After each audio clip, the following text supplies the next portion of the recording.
Om Shri Sai Ram, Chapter 43. Baba's passing away continued. Preparation, Samadhi Mandir, breaking of brick, 72 hours Samadhi, Jog Sannyas, Baba's nectar-like words. Chapter 43 and 44 continue the story of Baba's passing away, and therefore they are taken together. Previous preparation.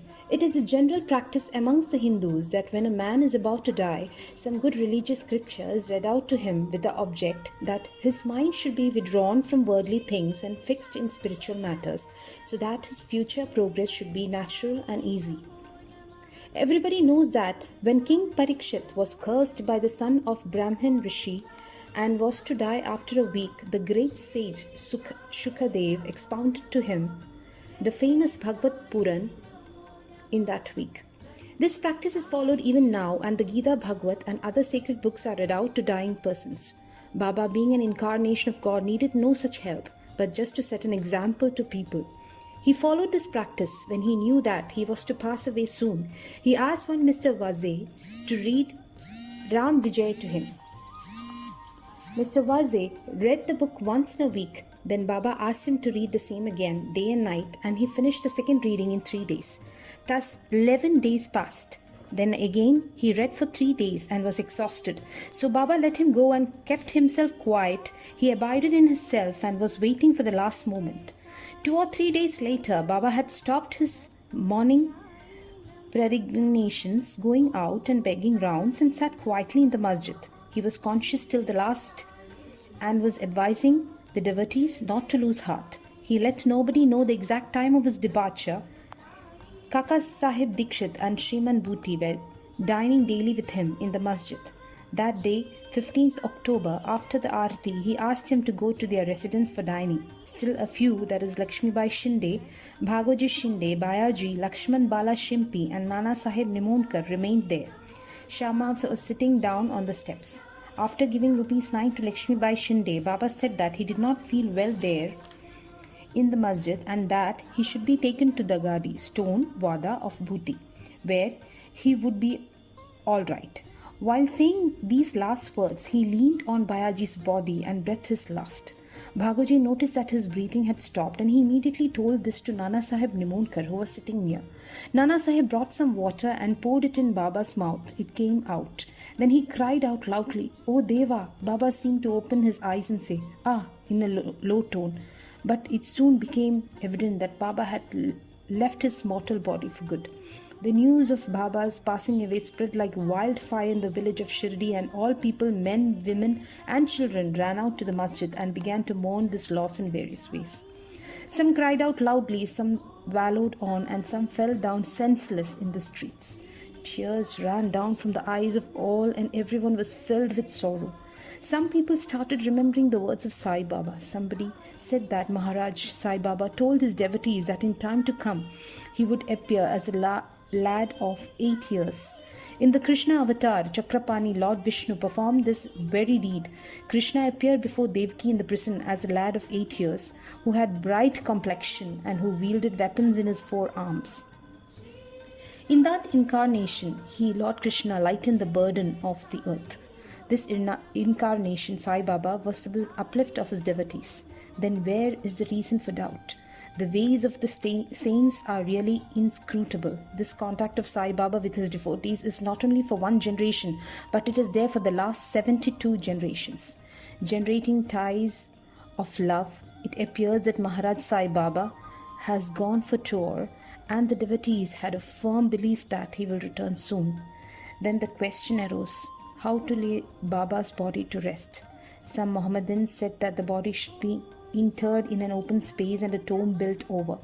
Even Kushal Chand and Amir Shakkar shared this opinion. But Ramchandra Patil, the village officer, said to the villagers with a firm and determined voice, "Your thought is not acceptable to us. Baba's body should be placed nowhere except in the Wada." Thus people were divided on this point, and discussion regarding this went on for 36 hours. On Wednesday morning, Baba appeared to Lakshman Mama Joshi in his dream, and drawing him by his hand said, "Get up soon, Bapu Sahib thinks that I am dead, and so he won't. You do the worship and the Kakad morning Arati." Lakshman Mama was the village astrologer and the maternal uncle of Shama. He was an orthodox Brahmin and daily worshipped Baba first in the morning and then all the village deities. He had full faith in Baba. After the vision, he came with all the puja materials and, not minding the protests of the Maulavis, did the puja, and the Kakad Arati with all due formalities went away.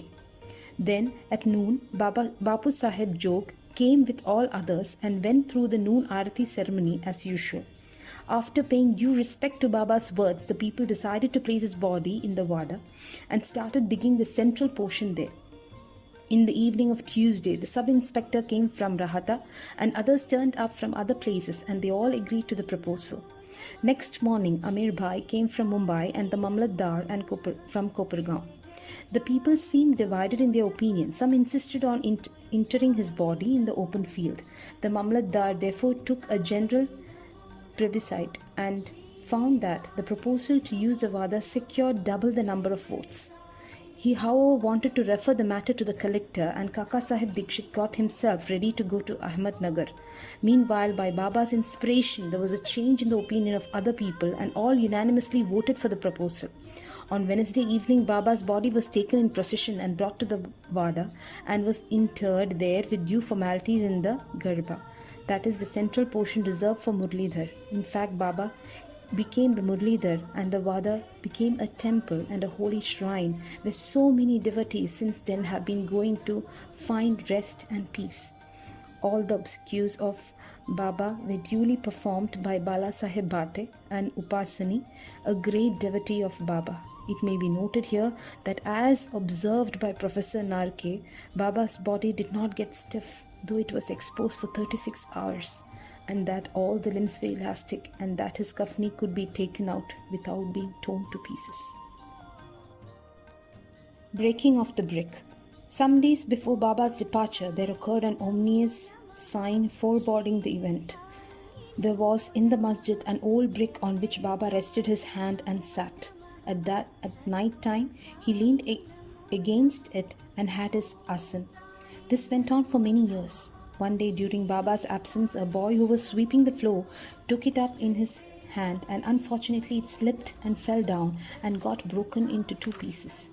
When Baba came to know about this, he bemoaned its loss, saying, "It is not the brick, but my fate that has been broken into pieces. It was my lifelong companion. With it, I always meditated on the self. It was as dear to me as my life. It has left me today."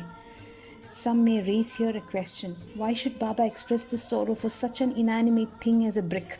To this, Hemant Pant replies that saints incarnate in this world with the express mission of saving the poor, helpless people, and when they embody themselves and act with the people, they act like them. That is, outwardly they laugh, play and cry like all other people, but inwardly they are wide awake to their duties and mission. 72 hours Samadhi. 32 years before, that is in 1886, Baba made an attempt to cross the borderline.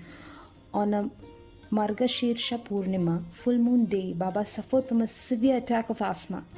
To get rid of it, Baba decided to take his pran high up and go into Samadhi. He said to Bhagat Malspati, "Protect my body for 3 days. If I return, it will be all right. If I do not, bury my body in that open land," pointing to it, and fix 2 flags there as a mark.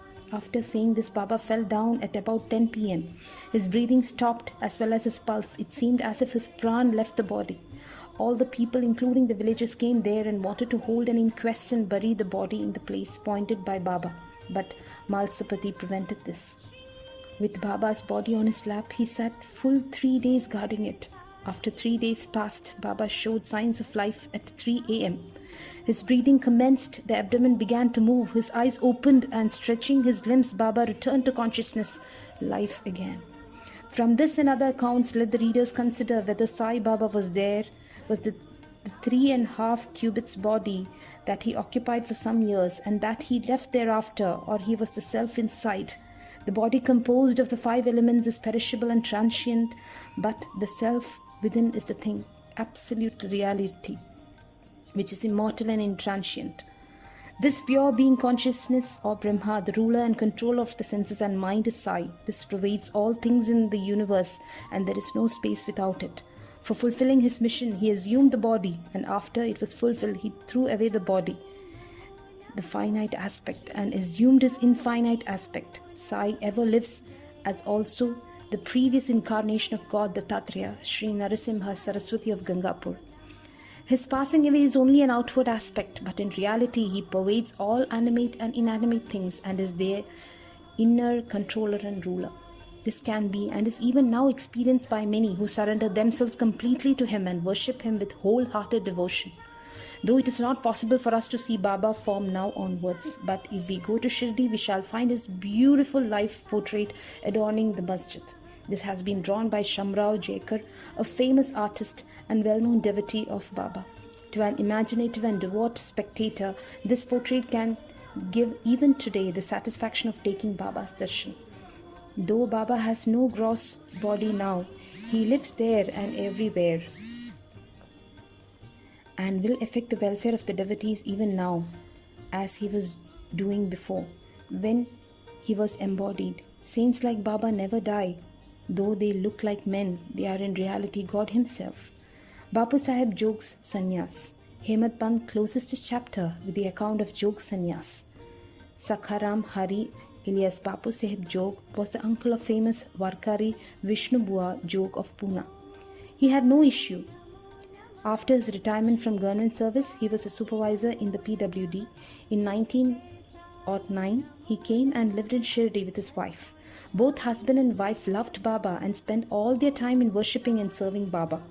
After Megha's death, Bapu Sahib daily did the Aarti ceremony in the masjid and Chavdi till Baba's Mahasamadhi. He was also entrusted with the work of reading and explaining Dhyaneshwari and Eknati Bhagwat in Sate Swada to the audience. After serving for many years, Jog asked Baba, "I have served you so long, my mind is not yet calm and composed. How is it that my contact with saints has not improved me? When will you bless me?" Hearing this Bhakta's prayer, Baba replied, "In due time, your bad actions will be destroyed. Your merits and demerits will be reduced to ashes, and I shall consider you blessed when you will renounce all attachments, conquer lust and sense of taste, and getting rid of all impediments, serve God wholeheartedly and resort to the begging bowl, accept sannyas." After some time, Baba's words came true. His wife predeceased him, and as he had no other attachment, he became free and accepted sannyas before his death and realized the goal of his life. Baba's nectar-like words. The kind and merciful Sai Baba said many a time the following sweet words in the masjid. "He who loves me most always sees me. The whole world is desolate to him without me. He who tells no stories but mine, he ceaselessly meditates upon me and always chants my name. I feel indebted to him who surrenders himself completely to me and even remembers me. I shall repay his debt by giving him salvation, self-realization. I am dependent on him who thinks and hungers after me and who does not eat anything without first offering it to me. He who thus comes to me becomes one with me, just as a river gets into the sea and becomes merged one with it. So leaving out pride and egoism with no trace of them, you should surrender yourself to me who is seated in your heart." Who is this me? Sai Baba expounded many a time who this me or I is. He said, "You need not go so far in search of me. Barring your name and form, there exists in you as well as in all beings a sense of being or consciousness of existence. That is myself. Knowing this, you see me inside yourself as well as in all beings. If you practice this, you will realize all pervasiveness and thus attains oneness with me." Hemant Pant therefore requests the readers humbly and lovingly that they should love and respect all God's saints and devotees. Has not Baba often said, "He who carps and cavils at others pierces me in the heart and injures me, but he that suffers and endures pleases me most"? Baba thus pervades all beings and creatures. He likes nothing but love to all beings. Such nectar, pure, auspicious ambrosia always flowed from Baba's lips. He therefore concludes, "Those who lovingly sing Baba's fame and those who hear the same with devotion, both become one with Sai." Bow to Sri Sai, peace be to all. Samastaloka sukhino bhavantu समस्तलोकाः सुखिनो भवन्तु समस्तलोकाः सुखिनो भवन्तु ॐ शान्ति शान्ति शान्तिः।